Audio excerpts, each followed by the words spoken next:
tall and fine, telling of grass and trees and the horizon. The curtain rises. Before us is the salesman's house.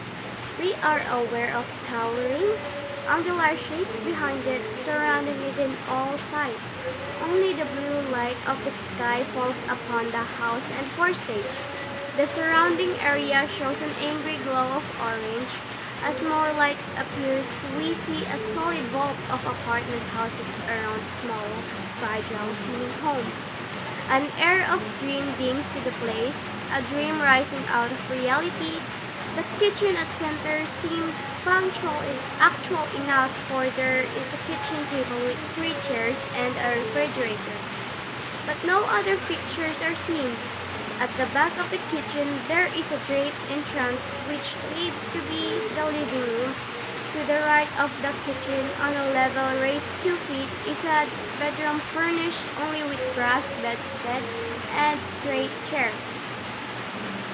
On a, on a shelf over the bed, a silver athletic trophy stands. A window opens onto the apartment house at the side. Behind the kitchen, on a level raised 6.5 feet, is the boys' bedroom, at present barely visible. Two beds are dimly seen, and at the back of the room, a dormer window. This bedroom is above the unseen living room. At the left of the stairway curves up to it from the kitchen. The entire setting is wholly, or in some cases partially, transparent. The roofline of the house is one-dimensional. Under and over it, we see the apartment buildings. Before the house lies an apron. Curving beyond the forestage into the orchestra, this forward area serves as the backyard as well as the locale of all Willis' imaginings and of his citizens. Whenever the action is in the present, the actors observe the imaginary wall lines entering the house only through its door at the left, but in the scene of the past, these boundaries are broken, and character enter or leave a room by stepping through a wall onto the forestage. From the right, Willie Loman, the salesman, enters, carrying two large sample cases. The fruit plays on. He hears but is not aware of it. He is past 60 years of age, dressed quietly. Even as he crosses the stage to the doorway or the houses, his exhaustion is apparent. He unlocks the door, comes into the kitchen, and thankfully lets his burden down. Feeling the soreness of his palms, a word sigh escapes his lips. It might be, "Oh boy, oh boy." He closes the door, then carries his cases out in the living room through the draped kitchen doorway. Linda, his wife, has stirred in her bed at the right. She gets out and puts on a robe, listening most often jovial. She has developed an iron repression of her exceptions to Willie's behavior. She more than loves him. She admires him. On a thought, his mercurial nature, his temper, his massive dream, and little cruelty serve her only as sharp reminders of the turbulent longings within him, longings which he stirs but lacks the temperament to utter and follow to their end. It's alright, I came back. What happened? Did something happen really? No, nothing happened. Asked the car, did you? I said nothing happened. Didn't you hear me? Don't you feel well? Tired to the death. I couldn't make it. I just couldn't make it. Linda. Where were you all day? You look terrible. I got as far as a little above Yonkers. I stopped for a cup of coffee. Maybe it was the coffee. What? I suddenly couldn't drive anymore. The car kept going off into the shoulder, you know? It was staring again. I don't think Angelo knows the story, Baker. No, it's me. It's me. Suddenly, I realize I'm going 60 miles an hour and I don't remember the last 5 minutes. I can't remember seem to keep my mind to it. Maybe it's your glasses. You never went for your new glasses. No, I see everything. I came back 10 miles an hour. It took me nearly 4 hours from Yonkers. You see, you have to take a rest. Really, you can't continue this way. I just got back from Florida. But you didn't use your mind. Your mind is overactive, and the mind is what counts. I'll start out in the morning. Maybe I'll feel better in the morning. These goddamn arc supports are killing me. Get an aspirin. Should I get you an aspirin? It will suit you. I was driving along, you understand, and I was fine. I was even observing the scenery. You can imagine me looking at scenery on the road every week of, of my life. But it's so beautiful up there, Linda. The trees are so thick and the sun is warm. I opened the windshield and just let the warm air bend over me. And then all of a sudden, I'm going off the road. I'm telling you, I absolutely forgot I was driving. If I'd gone the other way over the white line, I might have killed somebody. So I went on again, and 5 minutes later, I'm dreaming again, and I have such, I have such thought, I have such strange thoughts. Really, there. Talk to them again. There's no reason why you can't work in New York. They don't need me in New York. I am the New England man. I'm vital in New England. But you're 60 years old. We can't expect you to keep traveling every week. I'll have to send a wire to Portland. I'm supposed to see Brown and Morrison tomorrow morning at 10 o'clock to show the line. I couldn't sell them. Why don't you go down to the place tomorrow and tell Howard you seem like go to work in New York? You're too accommodating there. If Old Man Wagner was alive, I'd been in charge of New York now. That man was a prince. He was masterful man. But that boy of his, that Howard, he don't appreciate when I went north for the first time. The Wagner Company didn't know where New England was. Why don't you tell those things to Howard, dear? I will. I definitely will.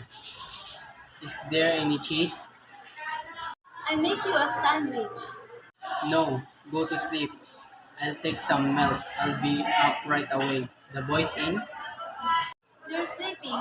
Happy took this on a date tonight. That's so? It was so nice to see them shaving together, one behind the other in the bathroom and going out together. You notice the whole house smells of shaving lotion. Figure it out. Work a lifetime to pay off a house. You finally own it. And there's nobody to live in it. Well, there, love is a casting off. It's always that way. No, no. Some people accomplish something. Did Viv say anything after I went this morning? Have criticized him really, especially after you just got off the trip. You mustn't lose your temper with him. When the hell did I lose my temper? I simply asked him if he was making any money. Is that a criticism? But there, how could you make any money? An undercurrent in him. He became a moody man. Did he apologize when I left this morning? He was crestfallen, really. You know how he admires you. I think if he could find himself, he would both be happier and not fight anymore. How how can he find himself on a farm? Is that a life? A farmhand? In the beginning, when he was young, I thought, well, a young man, it's good for him to tramp around, take a lot of different jobs. But it's more than 10 years now and he has yet to come $35 a week. He's finding himself, really. Not finding yourself at the age of 34 is a disgrace. The trouble is he's lazy. Really, please. Beef is a lazy bum. They're sleeping. Get something to eat. Go on down. Why did he come home? I would like to know what brought him home. I don't know. I think he's still lost. Really, I think he's very lost. Beef Loman is lost. In the greatest country in the world, a young man with such personal attractiveness gets lost, and such a hard worker. There's one thing about Beef. He's not lazy. Never. I'll see him in the morning. I'll have a nice talk with him. I'll get him a job selling. He could be big in no time. My God. Remember how they used to follow him around in high school? When he smiled one of them, their faces lit up. When he walked down the street, Really, there. I got a new kind of American type cheese. Today it's sweet. why do you get American when I like Swiss? I just thought you like a change. I don't want a change. I want Swiss cheese. Why am I always being contradicted? I thought it will be a surprise. Why don't you open a window in here? For God's sake, Open there. the way they boxed us in here. Bricks and windows and bricks. You should go to the land next door. The street is lined with cars. There's not a breath of fresh air in the neighborhood. The grass don't grow anymore. You can raise carrot in the backyard. They should have had a law in apartment houses. Remember those two beautiful elm trees out there? When I and Beef hung the swing between them. Like being a million miles from the city. They should have arrested the builder for cutting those down. They massacred the neighborhood. More and more, I think of those days, Linda. This time of years, it was lilac and wisteria. And then the peonies would come out, and the daffodils and with what fragrance in this room. Well, after all, people have to move somewhere. No, there's more people now. I don't think there's more people. I think There's more people. That's what that's what's ruining this country. Population is getting out of control. The competition is maddening. Smell the stink from the apartment houses. And another one on the other side. How can they whip cheese? go down, try it, and be quiet. You're not worried about me, are you, sweetheart? What's the matter? Listen, we've got too much on the ball to worry about.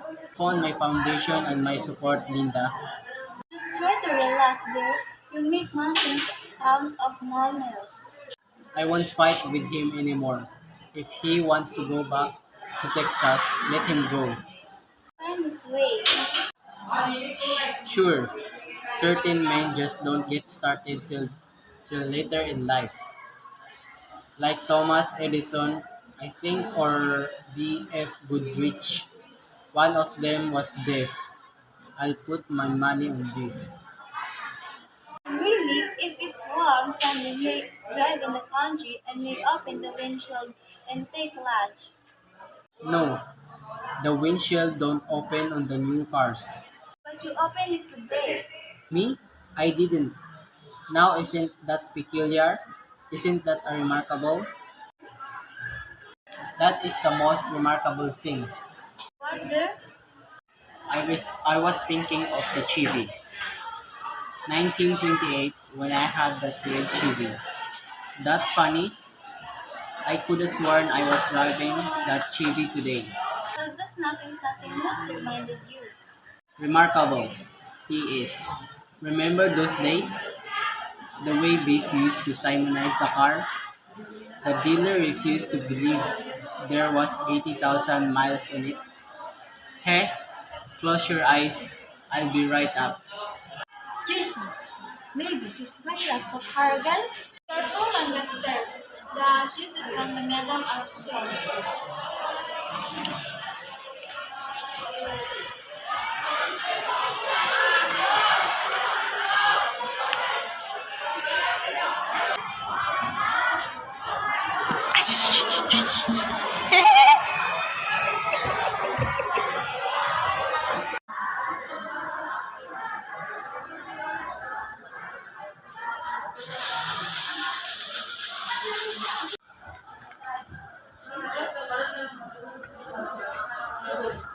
He's going.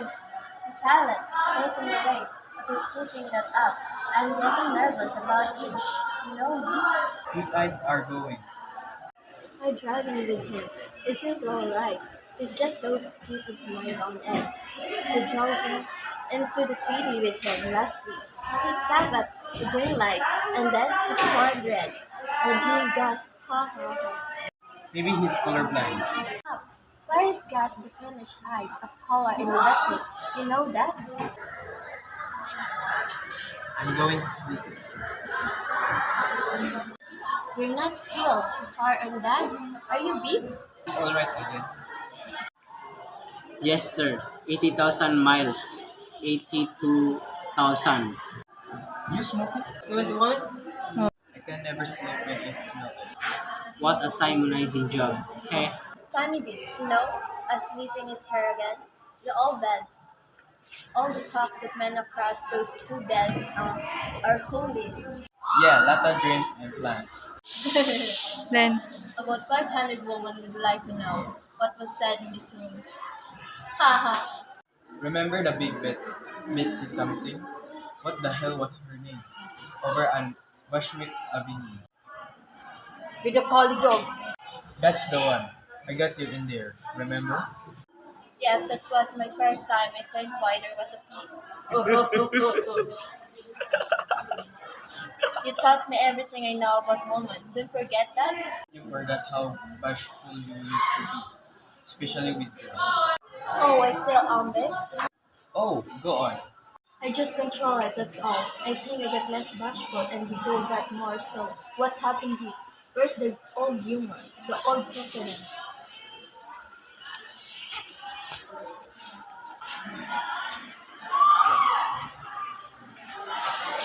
What's the matter? Yes, Dad mocked me all the time. He's not mocking you. He. Everything I say there's a twist of mockery on his face. I can't get near him. He just wants you to make good, that's all. I wanted to talk to you about that for a long time. Beef something's happened to him.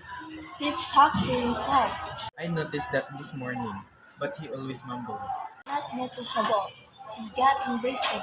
I sent him to Parada. And you know something?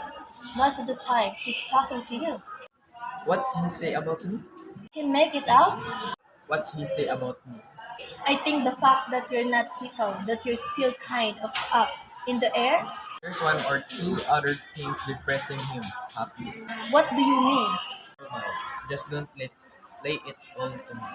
Think if you just got started, I mean, is there any future of you out there? I tell ya, Hap, I don't know what the future is. I don't know what I'm supposed to want.